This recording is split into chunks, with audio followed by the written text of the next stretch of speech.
Pero hindi totoong Jessie na may girlfriend ka daw ngayon.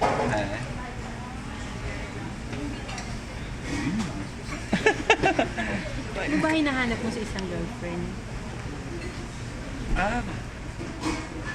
Parang paiba-iba na yata yung yung Qualities? mga qualities eh. Depende na siguro yun kung magko-connect kayo or hindi. If Hindi na yung stand. siguro most likely makakapili ako ng yung very responsible tsaka independent na girl. Mas independent, mas lovely for me. Talaga? Si Jessie naman. Ano hinahanap mo sa isang boyfriend? Kala ko asawa no? Oh, pwede din. Ano, Bilang husband material na daw. siguro, ako kasi wala naman talaga akong ideal kahit mapanalig sa itsura. Ano naman yun eh, pag tinamaan ka na talaga.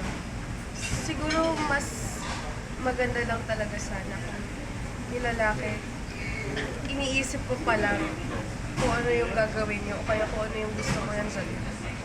Ganun kanya kakilala. Kaya like, kunwari, yung pagiging thoughtful lang na, ay, gusto ko pumunta ng beach, hey, meron na akong 2 tickets sa ganito, yung ganon. It's not materialistic, but it's just the thought of, him knowing what you need. Instant connection. Or what you want. He feels that I need to do this for her, for me to feel.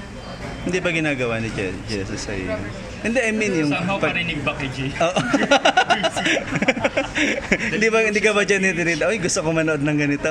May ticket na agad instantly kasi gusto kanyang makasama. Paano, busy kami pa rin. Hindi Tsaka pa kami kayo, din magkasama lagi-lagi. Paano pa hindi pa kayo talagang nakakalabas.